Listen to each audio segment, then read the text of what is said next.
Disse também Deus a Abraão: quanto a Sarai, tua mulher, não mais a chamarás de Sarai, mas Sara será o seu nome. Verso 16. E eu a abençoarei, e dela te darei um filho. Eu a abençoarei e ela será mãe de nações. Reis de povos sairão dela. Sairão de quem, gente? De quem, gente? Que é a esposa de quem, gente? De Abraão. Versículo 17. Então caiu Abraão sobre o seu rosto. Ou seja, ele se prostrou ao ouvir a voz do Senhor e o que ele falava, ele se curvou, foi ao chão, botou o rosto ali em terra. E riu-se. Abraão fez o quê, gente? E riu-se. E disse no seu coração. Disse no seu coração. Ele falou com a boca, gente? Ele verbalizou o que ele pensou? Não, ele pensou apenas no seu. E ele também riu no seu. Mas do lado de fora, sonso que só. Do lado de fora, perdão, Senhor. Do lado de fora o que ele disse foi isso aqui, perdão, ainda do lado de dentro. O que ele está pensando do lado de dentro? A um homem de 100 anos há de nascer um filho? Então, quantos anos ele tinha? Isso. Então, ele está aqui do lado de dentro rindo, Ele está assim, A um homem de 100 anos há de nascer um filho? Aí ele continua, pensando aqui dentro, Conceberá Sara na idade de 90 anos? E disse Abraão a Deus. Agora ele não está pensando, agora ele está como, gente? Falando, dizendo, verbalizando. E disse Abraão a Deus: Oxalá viva Ismael diante de ti. Isso é o que ele está falando, mas você sabe o que ele está pensando. Isso é o que ele está? Mas a gente sabe o que ele está? Se a gente sabe, mas alguém sabe. Davi disse assim, se eu colocar minha cama no mais profundo abismo, ali tu me vês, porque para ti a luz e as trevas são a mesma coisa. O que ele está dizendo? Não há nada que fuja do teu olhar. Aí ele diz assim: e se eu subir a alva tão alto aonde o sol rompe, no ponto do meio-dia, onde ele estabelece o seu ponto mais alto, ali tu estás. Para onde eu fugirei da tua presença? Para onde eu fugirei do teu olhar? Senhor, tu me sondas. Senhor, tu me sondas e me conheces. Deus te conhece como teu pai te conhece? Deus te conhece como tua mãe te conhece? Deus te conhece como teu melhor amigo te conhece? Deus te conhece como você se conhece? Não, olha o que ele diz para Israel: eu sei que pensamentos tenho de vós, diz o Senhor, pensamentos de paz e não de mal, para lhes dar o fim que desejais. O que Deus está dizendo? Não penso de você o que as pessoas pensam de você. Não penso de você o que você pensa de si mesmo, porque eu tenho um pensamento próprio a seu respeito. Olha aqui para mim. Você sabe sobre você coisas hoje que daqui a 5 anos vão mudar, e disso você nem sabe. Mas quando Deus te chama, não te chama baseado em como Ele te vê agora, mas em como Ele te vê sempre. Porque Deus não tem uma opinião a seu respeito. Deus sabe. Quem está me ouvindo aí, diga amém. Deus sabe quem você é. Complete para mim, por favor. Deus sabe. Deus. Então preste atenção. Deus não acha. Deus sabe. Deus não tem uma opinião de acordo com a circunstância do momento que eu vivo hoje. Deus sabe. Deus não me conhece como as pessoas me conhecem. Deus me conhece mais do que a minha própria capacidade, ainda que eu esteja no auge da minha maturidade. Ainda nesse auge, Deus me conhece melhor que eu mesma. Me sondas. Davi continua, ou no Salmo, e ele ainda diz assim: antes que a palavra venha em minha boca, tu sabes. Oh, aleluia. Vou falar como Deus está mandando. Você acha que você está escondendo o quê, meu irmão? Antes que a palavra venha em minha boca, tu sabes o que eu vou dizer. Se sabes o que eu vou dizer, porque me sondas por dentro, também sabes o que eu penso mesmo quando eu não falo. Sim ou não? Sim ou não? Então olha o susto que Abraão vai tomar. A gente sabe de tudo isso, mas de vez em quando tem que refrescar a memória. Deus está falando de Sara. Você leu comigo, reproduz aí novamente. Deus está falando de quem? Ele falou que quem ia gerar? Naquele ano, ele vai afirmar isso. Que naquele ano, Sara vai dar à luz a Isaac. Essa promessa é nova ou é antiga, gente? Quem conhece um pouquinho do texto ou da vida de Abraão, responda aí com inteligência. Essa promessa é nova ou é antiga? Muito antiga. A primeira vez que Deus falou isso com Abraão foram há 25 anos atrás desse dia que a gente está lendo aqui agora. Então diga para mim, quantos anos tem essa promessa? Quantos anos tem essa promessa? 25 anos. Esta não é a primeira vez que Deus está falando com Abraão sobre ele ter um filho, sobre o nome desse filho ser Isaac, sobre este filho nascer do ventre de Sara, sua esposa. Nenhuma das circunstâncias anteriores foram mudadas. Preste atenção. Nem da promessa que Deus fez, nem da esterilidade de Sara. Durante 25 anos, tudo permaneceu exatamente da mesma maneira. A esterilidade dela se manteve. A impossibilidade dela para gerar se manteve. O passar do tempo agravou a impossibilidade pela velhice de Abraão. Então, se antes Sara, e só Sara era estéril, agora Abraão também define que ele acredita ser estéril pela passagem do tempo. Haja vista que ele já vai fazer naquele ano 100 anos de idade. Então, a circunstância não só é semelhante a como ela era no dia em que ele recebeu a promessa a primeira vez, como ela piorou em razão do tempo que passou. Quem entendeu, diga amém. Mas a palavra se mantém da mesma maneira, como se o tempo não tivesse passado. Aquilo que Deus falou há 25 anos atrás, quando apareceu em Gênesis 12 pela primeira vez a Abraão, é aquilo que se mantém agora, 25 anos mais tarde, depois do capítulo 12 até o capítulo 17. A gente está falando de 25 anos de um longo período de espera. Então, se a impossibilidade não mudou, se a circunstância não só não mudou, como piorou em razão do tempo, isto é uma coisa. E o que é outra coisa? Outra coisa é que a palavra também não mudou por causa da circunstância. A circunstância piorou e a palavra continua. O tempo passou e a palavra continua. Antes só Sara era estéril. Agora na concepção de Abraão, Sara é estéril e ele também é estéril, porque o tempo agravou o problema. O tempo aumentou a impossibilidade. O tempo estreitou o circuito da circunstância. O tempo abateu a alma. O tempo deu uma amargurada no espírito. O tempo tirou o vigor dos primeiros dias de quando você ouve a promessa. Agora veja, eu não estou falando de alguém que a gente conhece dentro do nosso tempo. Eu não estou falando de um vizinho, rapaz. Eu estou falando daquele a quem o autor da carta aos Hebreus chama de pai da fé. Tem alguém comigo aqui? Então responda, quem é tido como pai da fé? Porque ninguém teve uma régua mais alta de expectativa do que Abraão. Quando o Senhor chegou a Abraão em Gênesis 12 e disse para ele, sai da tua terra, da casa de teu pai, da tua parentela, vai para uma terra. Não falou qual era a terra, vai para uma terra que eu vou te mostrar. Farei de ti uma grande nação, eu vou tornar você fecundo, eu vou multiplicar a tua descendência, assim como alguém não pode contar as estrelas do céu, nem os grãos de areia da terra, assim não poderão contar a tua descendência. Eu vou fazer uma aliança contigo e vou fazer uma aliança com os teus filhos em ti, com os filhos dos teus filhos, com os filhos dos filhos deles nos teus filhos. Aí ele vai resumir e ele diz, e em ti serão benditos não só os hebreus, mas os egípcios, os paulistas, os cariocas. Em ti serão benditas todas as famílias da terra, porque aquilo que eu estou te entregando, Abraão, é tão grande, tão grande, tão grande. Tu tá alinhadinho comigo, é desse jeito mesmo, vamos embora, eu tô amando. Tu tá tão grande, o que eu te entreguei é tão grande, é tão grande que vai se cumprir em você, vai começar em você, vai passar por você. Só tem uma coisa que não vai acontecer com você. O que? Não vai terminar em você, porque o que eu faço em você hoje não acaba nunca mais. O que eu faço em você hoje vai alcançar gerações futuras, gerações que você não vai ter acesso, mas por causa do acesso que você deixou eu ter em você hoje, e por causa do acesso que eu deixei você ter em mim hoje, eu vou continuar acessando teus filhos, teu sangue, teu DNA, tua geração, mesmo depois que nem o pó dos teus ossos estiverem mais aqui. Esta é a minha aliança para contigo, diz o Senhor. Agora eu te pergunto, falaria a Deus e não cumpriria? Ele é homem para que minta? Ou é filho do homem para que se arrependa de algo que ele tenha dito? Eu quero que você abra a tua boca agora e diga assim comigo, Deus não é homem. Não, eu falei para você falar com força. Diga, Deus não é homem. Deus não é menino. Deus não sou eu. Diga, Deus é Deus. Ele não remove palavra por causa de circunstâncias. Ele não retira promessa por causa de circunstâncias. Deus me trouxe hoje aqui para dizer para você apenas uma coisa. Cuida do teu coração, porque dele procedem as saídas que dão vida.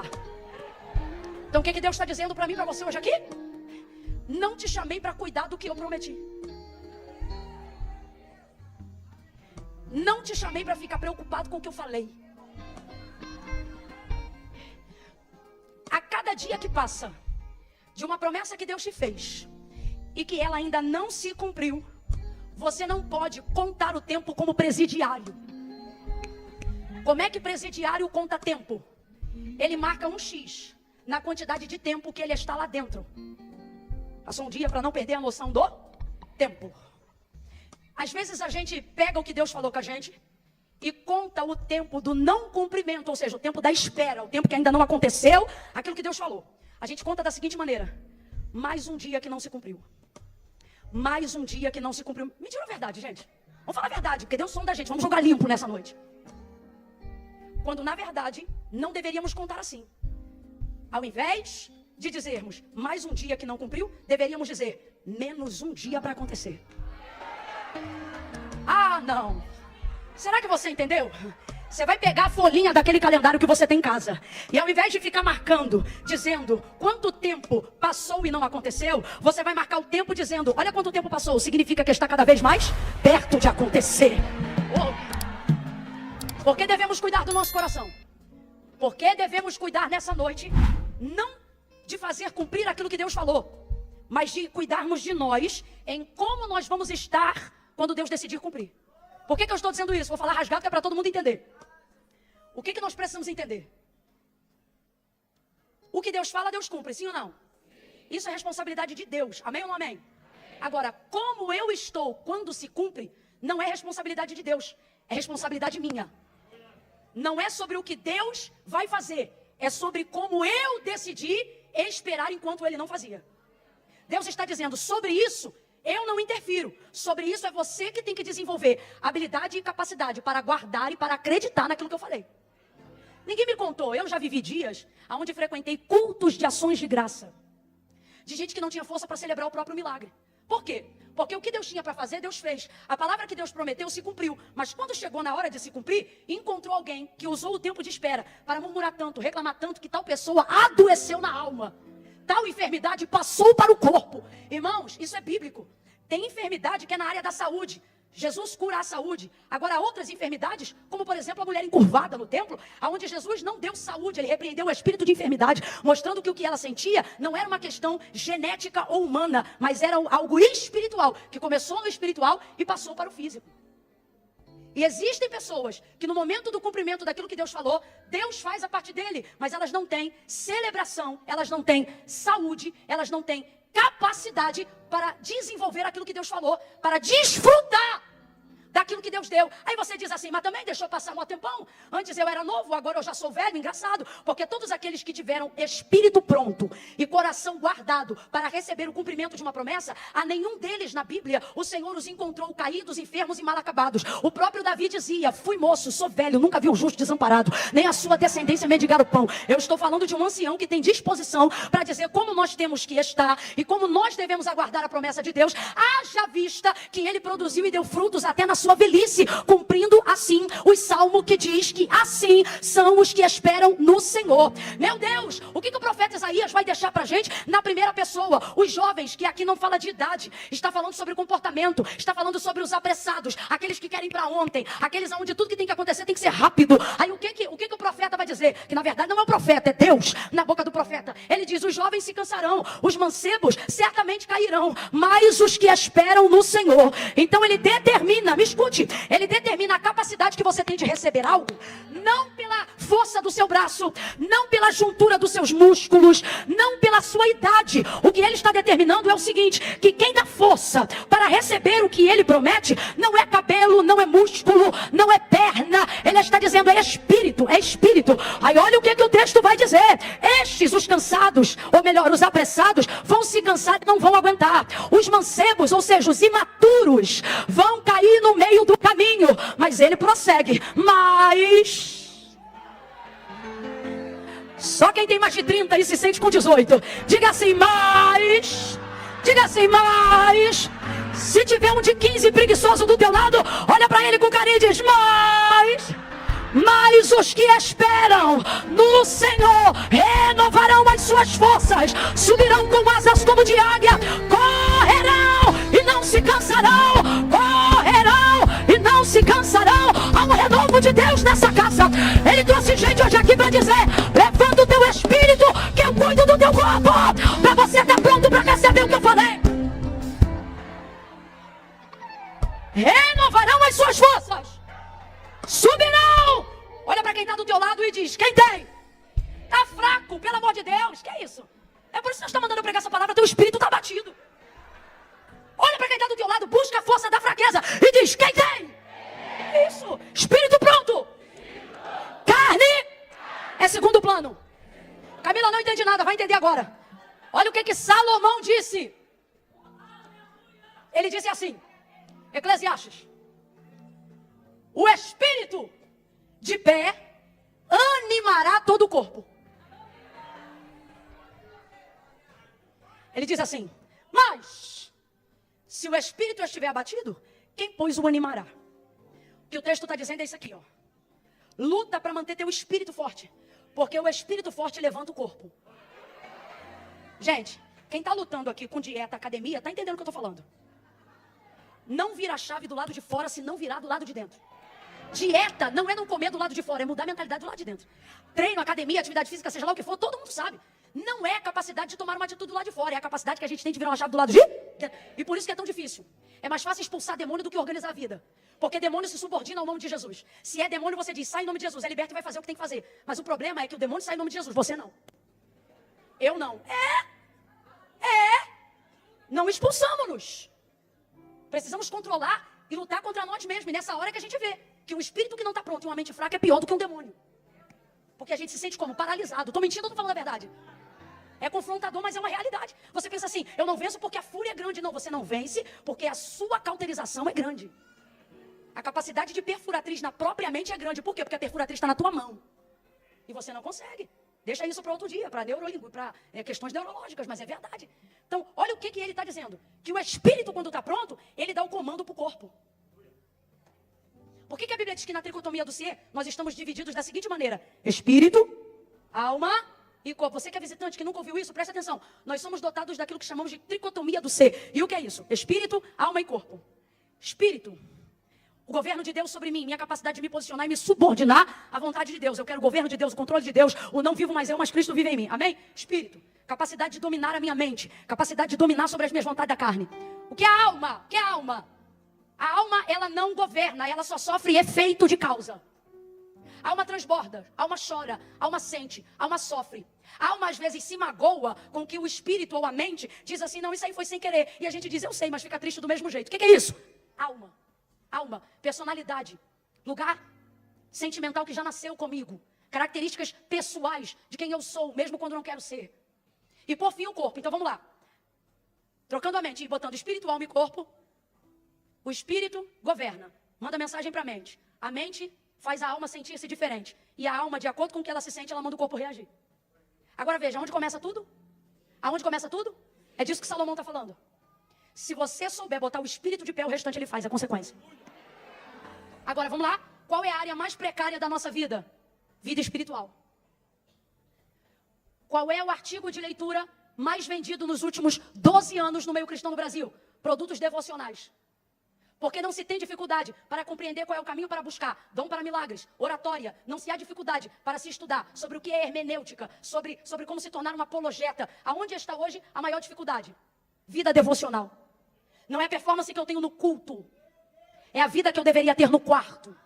As pessoas que querem desenvolver relacionamento sincero com Deus não deixam o que elas veem aqui ou fazem aqui tirar delas o desejo real de ter uma vida com Deus. Então, conhecendo a si mesmas e sabendo que dom não é garantia de entrar no céu, desejam se relacionar com Deus. E é nessa hora que você vê que é mais fácil lidar com demônios do que consigo próprio. Vou falar rasgado que é para todo mundo entender e não tem problema o glória a Deus diminuir. Porque isso demonstra entendimento, não se celebra confronto. Quem celebra não está sendo confrontado, mas quem está em silêncio pensando, certamente está se colocando na posição de alguém que quer mudar. Tanto é que nós somos bons de quê? Campanha. A gente é bom de campanha. Porque acostumamos-nos a buscar a Deus em momentos de calamidade. Quando nada resolve, sabemos quem resolve. Quando nada pode, sabemos quem pode. Então, nessa hora, somos mais crentes do que nunca. Somos ótimos de fazermos jejum avulso. Mas quem aqui consegue colocar o jejum como uma disciplina espiritual semanal? Não bota. Não bota. E por que não bota? Porque disciplinas espirituais não trazem recompensa rápida.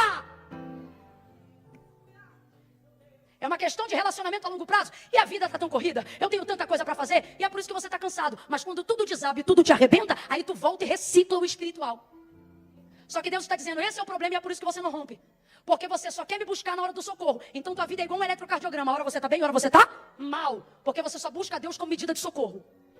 Agora, o que é uma vida devocional verdadeira? É uma vida de disciplina espiritual. E ela vai requerer, para que ela se torne funcional, tornar-se prioridade na nossa vida. Então, vou te fazer uma pergunta, deixa eu ver se você está entendendo. Qual deveria ser a prioridade de todo cristão? Espiritual ou corpo? Então, vamos lá. Qual é a prioridade do cristão? Qual é a prioridade do cristão? Qual é a área da vida do cristão que deve ser mais importante? Vida financeira ou vida emocional? Qual é a área mais importante da vida de uma pessoa que crê que Jesus Cristo é o único mediador entre Deus e os homens? Ou seja, que tudo foi feito por Ele e sem Ele nada do que foi feito poderia ser criado. Qual é a área que depende de ser prioridade? Vida emocional ou vida espiritual? Se isso é uma verdade pensada, por que vivemos de maneira que não corrobora com essa verdade que admitimos que é a verdade e esperamos resultados diferentes do que temos? Eu e você deveríamos ter no mínimo pudor de não reclamar da vida que a gente tem. Deixe que reclame quem tem vida de oração. Agora eu te pergunto, tu acha que quem tem vida de oração vive reclamando?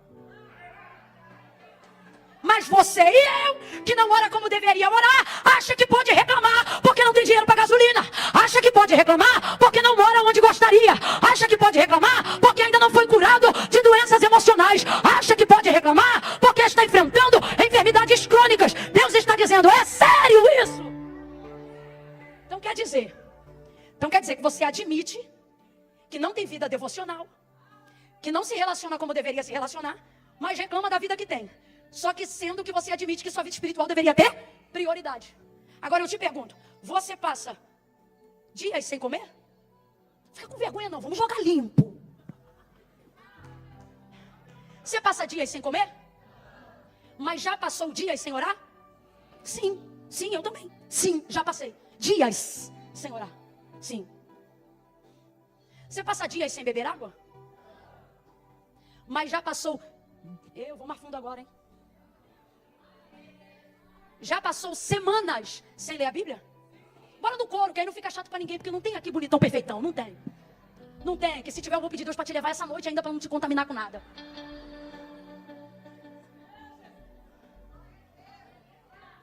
Já ficou meses sem ler a Bíblia? Sim. Já leu a Bíblia só quando abria ela na igreja? Vou falar a verdade. Então por que você está reclamando? Está reclamando de quê?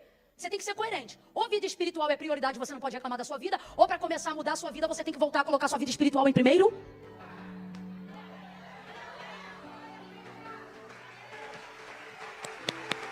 Esse aplauso é para o Senhor Jesus, que não desiste de nós e continua investindo na gente.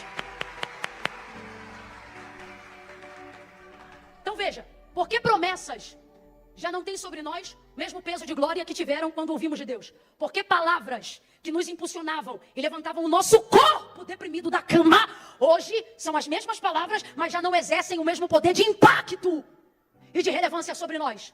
Porque vida espiritual é coisa que eu preciso cuidar, não é coisa da qual Deus tenha que determinar para mim. Quem está entendendo, diga amém. Então vamos lá, Deus aparece para Abraão, faz para ele essa promessa, que eu já falei para você, ele recebe com vigor, recebe com vitalidade, ele recebe com alegria, e o que acontece depois que você recebe de Deus uma promessa? Você vive para ver cumprido aquilo que Deus te falou. E a sua alegria não é saber o que você vai ter, é saber que vai vir da mão de Deus. É isso, basicamente é isso. Só que ele vai peregrinar 25 anos, responda para mim porque eu já te falei, quantos anos vão se passar? No período da espera, ele vai entender que ele precisa mudar a circunstância. Quando a palavra não cumpre, a gente começa a achar que a nossa circunstância está errada. Vamos falar a verdade. Quantos de nós aqui já fizemos votos que não fomos capazes de pagar? Propósitos que não fomos capazes de levar. Quantas vezes aqui na casa de Deus, na hora de uma efusão espiritual, você disse, essa semana inteira eu vou jejuar. Chegou em casa, esqueceu, meteu o dedo na televisão e nem lembrou mais. Ô, gente, vamos falar a verdade. E por que isso acontece? Porque na hora a gente recebe o impacto de uma maneira, só que o tempo passa. E o tempo subordina a todos. E só aqueles que conseguem proteger o coração serão capazes de ter vigor para ter celebração quando receber. Escute isso. Abraão tenta mudar as circunstâncias. Se o tempo passou e eu não vivi o que Deus falou, deve ter algo errado em mim. E se nessa noite eu te disser que quando Deus fez aquela promessa, Ele já sabia de toda a nossa incompetência.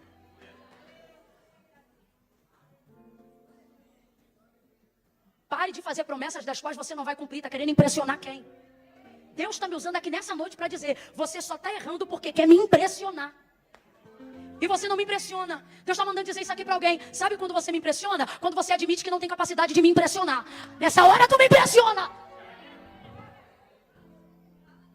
Aí o tempo vai passar, ele tenta mexer na circunstância, que é o que a gente faz. Aí Sara, que era que recebeu a promessa, e ela riu. Quem lembra que Sara riu? Quando o anjo do Senhor falou a Abraão que Sara seria mãe. Quem lembra? O texto diz que Sara estava atrás da porta ou atrás da tenda, e ela riu.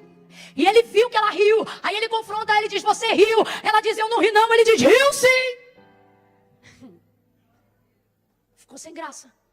O tempo passou. Nada aconteceu, o que ela faz? Abraão, deita com Agar, a minha serva. E dela vai nascer o filho da promessa. Olha para mim.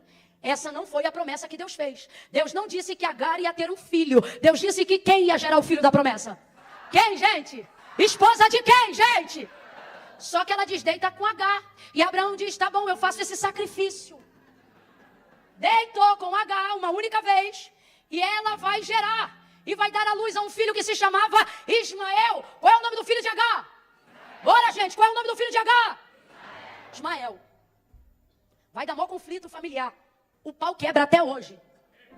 Até hoje. Palestina e Israel. Até isso tudo que você está vendo foi por causa dessa ideia. Ué? Não estou brincando, estou falando sério. O que é você querer mudar a circunstância? Assim como a obediência abençoa gerações, a desobediência desgraça gerações. Botou Agar na cama de Abraão. Agar vai dar à luz a um filho. Seu nome será Ismael. Em Ismael, Abraão vai ter afago. Isaac é o filho da promessa. Mas eu quero que você entenda comigo humanamente uma coisa aqui. Da boca de quem Abraão ouviu pela primeira vez? Papai. Hã? Para ajudar quem não sabe. Quem veio primeiro, Ismael ou Isaac? Mas quem era o filho da promessa? Mas quem veio primeiro? Ismael era o filho da promessa? Não, mas ele veio. Ismael é fruto do esforço de quem não aguenta esperar. Ismael é fruto da ansiedade de quem acha que tem que fazer cumprir o que Deus falou. Ismael é quem quer dar resposta para a sociedade. Porque o problema da gente fazer o que Deus não mandou para tentar alcançar o que Deus vai mandar é que a gente não quer que a sociedade pense que a gente é desocupado. Deus diz assim, espera que eu vou cumprir, só caminha comigo. Nós deveríamos só caminhar com Deus e fazer o que Ele quer. E não se preocupar nem ficar perturbado. Mas você entra nisso daqui, ó. E passa o dia inteiro assim, ó. Aí você diz, está todo mundo fazendo alguma coisa, eu tenho que fazer alguma coisa também. Ismael é fruto disso. Ismael é fruto do conjunto de algoritmos. Ismael é fruto dos métodos que dão certo esse ano. Ismael é fruto dos CNPJs que eu abri sem direção de Deus. Ismael é fruto dos empreendimentos que eu não aguentei esperar no que Deus falou. Aí vive em consagração pedindo porta de socorro. E Deus está dizendo, desde quando eu te prometi porta de escape, eu te fiz uma promessa. Mas você não aguenta esperar. Você tem medo da família achar que você é desocupado. Que depois que você virou crente, você virou sem vergonha. Aí você fica naquela, caindo na zombaria de quem diz assim, ué, tá achando que vai vir do céu? Vai vir do céu. Porque o mundo não espera do céu. Mas a igreja sabe, o homem não tem coisa alguma se do céu não lhe for dado. Deus sustentou milhões. Eu disse que Deus sustentou milhões. Completa para mim, por favor. Deus sustentou com o maná que descia do céu. O Deus que faz promessa tem sustentabilidade do céu. Mas a gente quer respaldo na terra. A gente quer dar resposta para a sociedade. A gente quer se meter a ser empresário onde Deus não chamou. Porque a gente não aguenta não sustentar o orgulho de não ter. O orgulho de ter que dizer, estou esperando em Deus, não aguenta. Não aguenta. Então a gente se mete em sociedade que não tem nada a ver. Depois nasce e é aquilo que nos alimenta. E aí a gente chama aquilo de Ismael. O que acontece com o lance Ismael? E eu quero que você entenda isso na sua vida e não na vida de Abraão. Depois que Ismael nasce, você cria. Tá me ouvindo? O que um pai responsável faz com o filho que nasce? Mesmo que ele não tenha nascido em circunstâncias ideais, um homem faz o quê? Um homem faz o quê? Cria. Filho, depois que nasce a gente, se a circunstância foi favorável ou não, se foi com a mulher certa ou não, isso é outro negócio. Homem que é homem, filho nasce a gente, cria. Fica a dica. Cria. Você não abandona porque foi fruto da ansiedade. Você não abandona porque foi fruto do desespero. Você não abandona porque foi fruto da ausência de sabedoria momentânea. Não.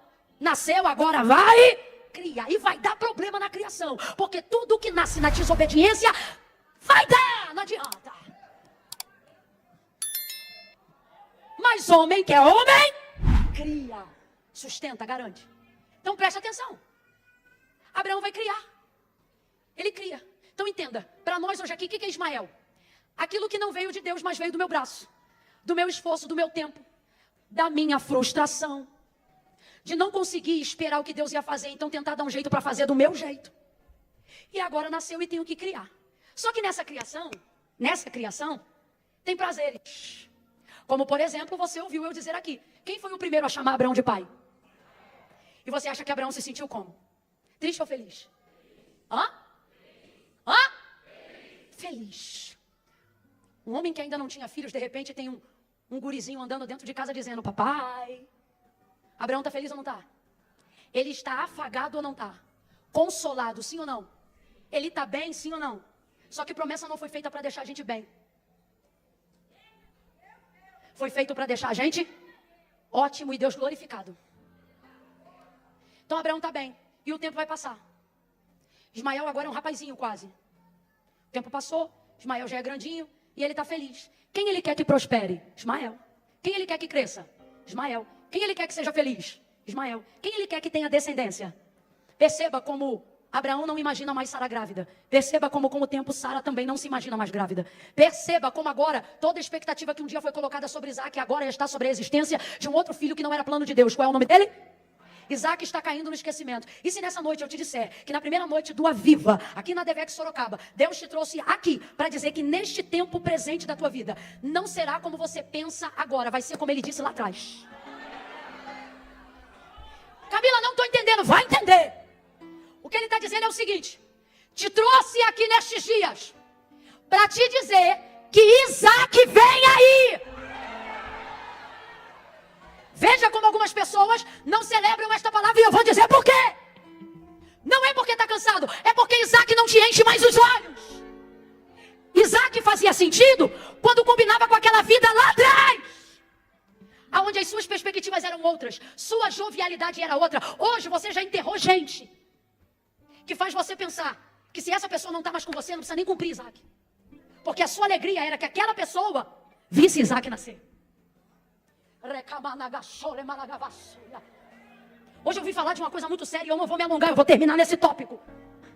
É uma mania que a gente tem de achar que a nossa intimidade com Deus determina o tempo da gente no cumprimento da promessa. É a gente sendo Marta na aldeia de Betânia, depois de Lázaro morto 4 dias. Jesus vai entrar lá e quando ele chega, na verdade antes de chegar, Marta vai dizer o que para ele? Se tu estivesses aqui, meu irmão não teria morrido. O que ela está dizendo o que para Jesus? Eu queria que tu tivesse vindo? O que ela está dizendo agora? Não adianta mais. É isso ou não é? Ela mandou um recadinho quando o irmão ainda estava enfermo. O teu amigo a quem tu amas está enfermo. Sabe o que está escrito nesse recado? Se tu ama, vem aqui. Se é teu amigo mesmo, prova agora. Só que o texto diz que Jesus leu o recado, mas não vai. Fica mais um tempo. Depois que morre, passa mais um tempo, 4 dias. Quando Marta vê Jesus, ela não pensa no que ele ainda pode fazer. Ela só culpa ele por aquilo que ele não. Olha isso. Ele chega, ela diz isso. Aí ele diz assim para ela: Marta, teu irmão vai ressuscitar. Ela não celebra, porque a mente dela não consegue mais ver o que ele vai fazer. Ela quer falar do que ele... Porque o orgulho dela está ferido. Porque a comunidade inteira sabe que eles são amigos. Vamos lá? Eles são... A Bíblia não conta tudo, mas tem coisa que dá pra gente imaginar sem contar. Os 3 textos na Bíblia de João mostram que a casa que Jesus mais visitava, porque amava, era a casa de Marta, Maria e Lázaro. Quando fica doente e manda o recado, eu vejo os amigos de Marta, de Maria e Lázaro entrando dentro da casa e perguntando: ele veio hoje? Ele já veio? Ele vai vir amanhã? Afinal, você é amiga do dono do milagre. Passa um dia, 2, ele não vem. Qual é a expectativa dele? Que ele venha logo, que ele venha já, que ele venha breve. Mas ele morre e Jesus não vem. Quando ele chega, ela não consegue ter alcance do que ele ainda vai fazer, porque ela ficou parada no trauma daquilo que ele não, no tempo que ela esperava. É nessa hora que a gente vê que os milagres não são para a glória dele, são para a nossa vanglória. Nosso relacionamento muda com Ele na hora que Ele decide ser soberano. Todo mundo aqui ama Deus até que Ele decide ser soberano e não explicar porque não salvou o teu filho daquela enfermidade que o matou. Todo mundo aqui ama a Deus até que Ele decide não ter vindo no dia que você não queria ter assinado o divórcio. Todo mundo aqui ama a Deus até que você não enterre sua mãe tão jovem.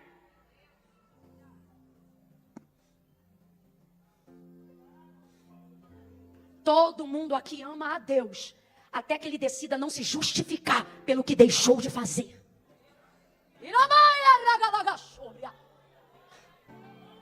Agora, por que Ele fez isso com a casa de Marta, Maria e Lázaro? Porque Ele os amava e eles também amavam Ele. Existem determinadas coisas que Deus não faz só porque Ele sabe que aquele relacionamento é forte o suficiente. Ei!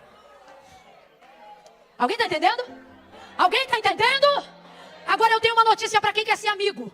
Porque se há algo em comum entre Lázaro e Jesus, era algo que havia em comum entre Deus e Abraão. O quê? Eles não eram mais servos e senhor, eles eram amigos. Porque todo o tempo do não cumprimento não era Deus te humilhando, era Deus te dizendo: eu não quero ser o teu senhor que te dá, eu quero ser amigo. Vamos usar o tempo da espera para nos relacionar. Ele diz: Marta, teu irmão vai ressuscitar. Aí ela diz: eu sei, naquele grande dia. Só que Jesus não veio falar de passado e também não veio falar de...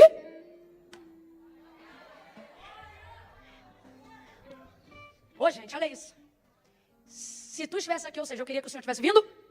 Aí ele diz: teu irmão vai ressuscitar. Ela diz: eu sei, naquele grande dia. Marta só está conseguindo andar em duas frequências. Ou passado ou... Não é bom só transitar nessas duas áreas. Passado, muito passado, depressão. Muito futuro, ansiedade. Ok? Qual é o melhor momento para se viver? Equilíbrio perfeito entre os dois tempos. Nem muito passado, nem muito futuro. O ideal é ficar no... Jesus vai olhar para ela e vai dizer: Marta, eu sou a ressurreição e a vida. Aquele que creu em mim, não. Aquele que for crer em mim, também não. Olha o texto. Marta, eu sou a ressurreição e a vida. Aquele que crê. Alguém já entendeu? O que ele está dizendo para ela? O que ele está dizendo para ela? Ele está dizendo: Marta, não fiz no passado quando você esperou que eu fizesse. Também não vou fazer no futuro onde você está achando que eu vou fazer. Eu vou fazer quando? Ele está dizendo para a gente o seguinte: nada do que eu deixei de fazer vai me impedir de fazer o que eu estou para fazer agora. Todas as tuas dores, levante a tua mão. Todos os teus traumas, tudo aquilo que afetou o teu passado, tudo aquilo que está tentando roubar o teu presente, tudo aquilo que está te trazendo ansiedade no futuro, levanta a mão assim para receber. Assim diz o Senhor: nem lá, nem lá, é aqui, é esse ano, é no tempo presente. Fecha a mão e diga: é agora, é agora, é agora. Bota a tua cabeça no presente. Que mané 2025, a gente ainda tá em 2024, tem muita coisa pra acontecer ainda esse ano. Bota essa cabeça pra funcionar no presente. Aleluia! Aleluia! Oh, glória!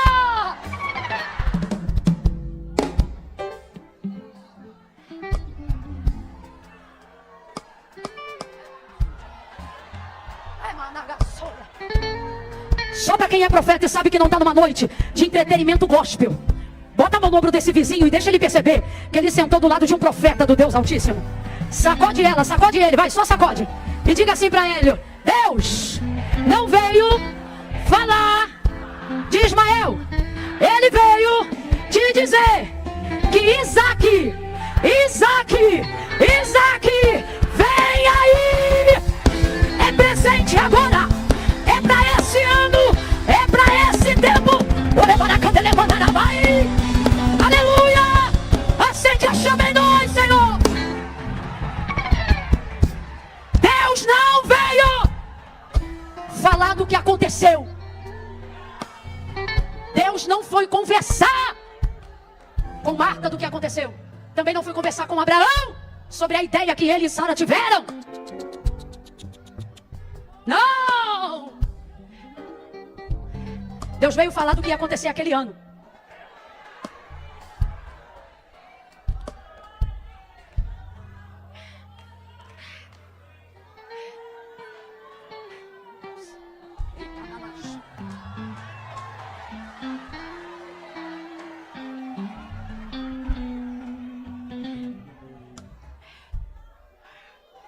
Deus fala da promessa e Abraão diz o quê?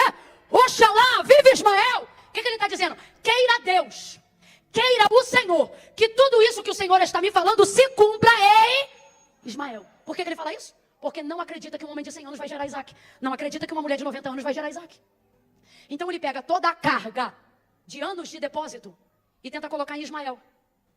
Aí Deus vai falar rasgado com ele assim, ó. Sara, tua mulher te dará um filho. Tu lhe porás o nome de Isaac. Com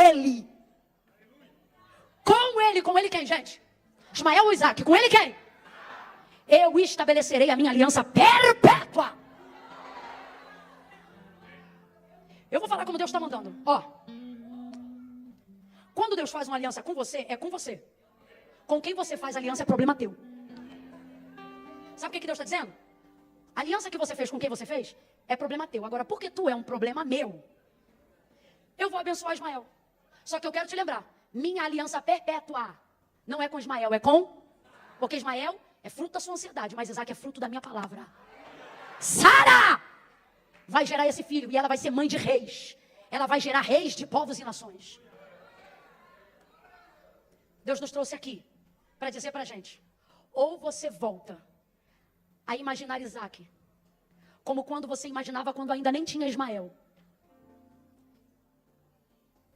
Ou você será alguém cansado, aonde Deus usará você para cumprir uma palavra, mas não haverá em você nem alegria e nem vigor para desfrutar do que Ele falou. E agora, tete a tete, eu te pergunto, é isso que você quer? Receber de Deus algo que Ele falou e não ter força para desfrutar? Pois então Deus está dizendo, cuide do teu espírito que das circunstâncias eu cuido. Eu vim anunciar às irmãs para cima de 60 anos que teus cabelos brancos não roubarão de você a alegria de ver Deus cumprir aquilo que Ele te falou quando você ainda era jovenzinha na presença de Deus. Se Sara já era estéril antes, agora ela é mais estéril do que nunca, porque ela é estéril junto com Abraão. Mas deixa eu te falar, Isaac não respeita útero.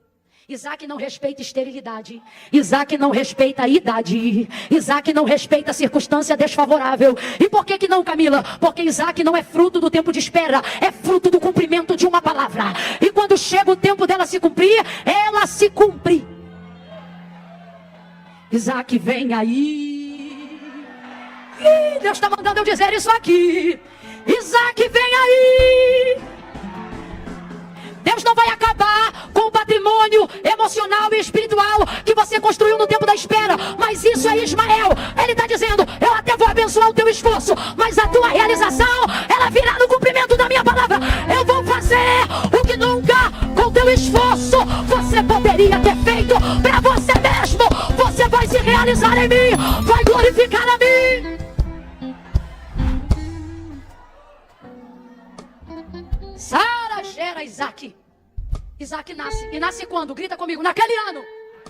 Vamos lá, depois de 25 anos. Quando foi que ele nasceu? Quando foi que ele nasceu? Quando foi que ele nasceu? Só quem tem fé vai gritar 2024. Quando foi que ele nasceu? Quando é que teu Isaac vai nascer? Deus está dizendo, o ano ainda não acabou. Eu vim falar de presente com você.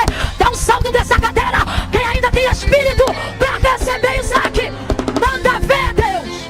Manda ver. Manda vir. Deixa aceso, só mais um instantinho. Só mais um instantinho. Se ajeita, se estica, vai. Bora. Vai. Se ajeita, espírito pronto. Espírito pronto, levanta o corpo, bora. Eita. Olha aqui pra mim. Não é que a gente não crê que Deus não possa fazer. O problema é que a gente não crê que ainda tem capacidade de receber. Vou falar de novo. Na maioria das vezes, o nosso maior dilema não crer que Deus não vai fazer. É crer que nós não teremos condições de administrar o feito de Deus. Aí você fica assim, ó, Senhor, abençoa meus filhos. Deus está dizendo, mas a aliança eu fiz com você, eu vou abençoar você. Você diz, Deus, eu já não tenho mais idade para certas coisas. E Deus está dizendo, eu já sabia em que idade sua eu iria cumprir essa palavra. Olha aqui para mim, gente, com todo carinho do mundo. Deus falou com Abraão de descendência, de multiplicação. Você acha que Deus não sabia que Sara era estéril? Sabia ou não sabia? Só que o texto diz, capítulo 21 do livro do Gênesis. E o Senhor visitou a Sara, conforme havia dito que faria. E cumpriu no tempo determinado que falara, ou seja, naquele ano. E Sara concebeu e deu à luz a Isaac. Parece que nessa hora eu vejo Deus no céu dizendo, quem está rindo agora?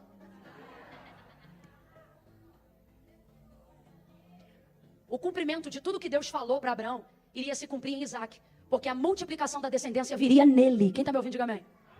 Isaac poderia ter casado com qualquer mulher. Mas debaixo de oração, Deus vai determinar uma esposa para ele, através de Eliezer, lá na parentela de Abraão.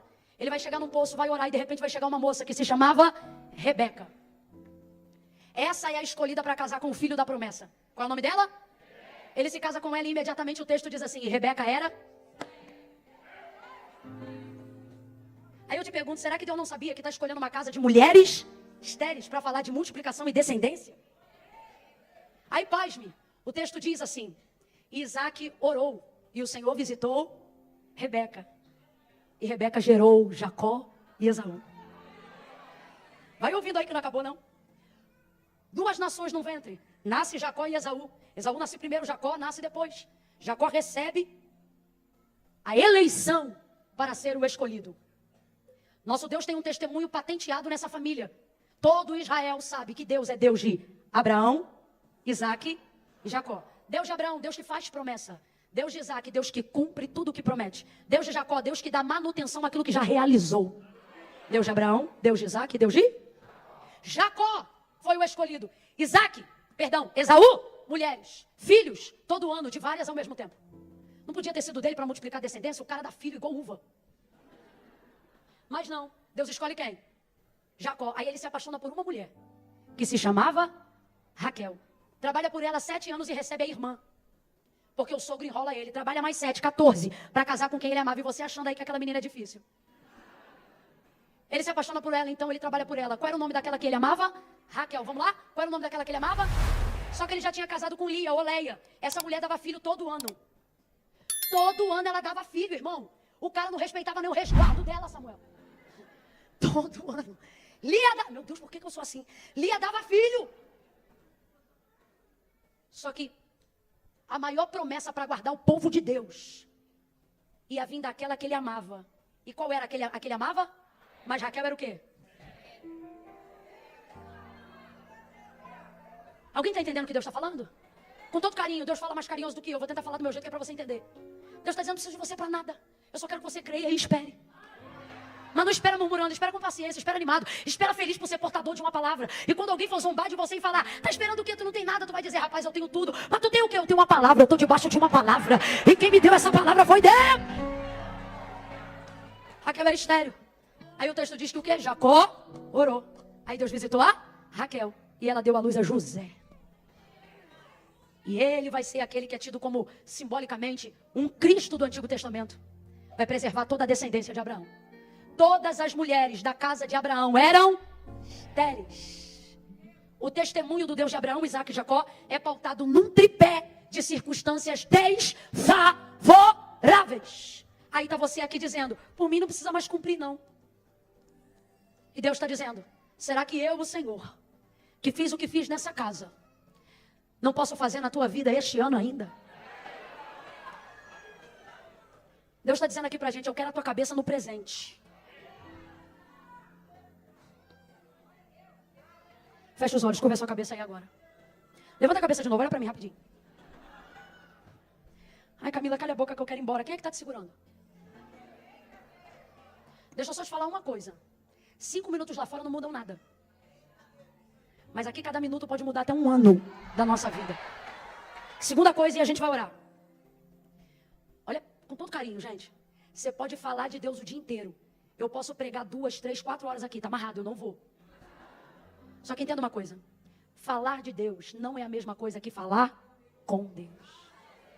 Às vezes eu vejo gente ansiosa na hora que eu digo assim, vamos orar. E a pessoa pensa assim, acabou. E já vai botando a bolsinha de baixo. Lá não vai entrar quem falou dele. Só vai entrar quem fala. Então, quando um pastor, um pregador, disser assim, ó, vamos orar, nunca encare isso como, acabou. Encare isso como, agora vai valer o que foi falado. Agora pode acontecer tudo o que foi falado, porque agora a gente vai falar com quem faz o que a gente falou. É nessa perspectiva. Fecha o olho e curva a cabeça.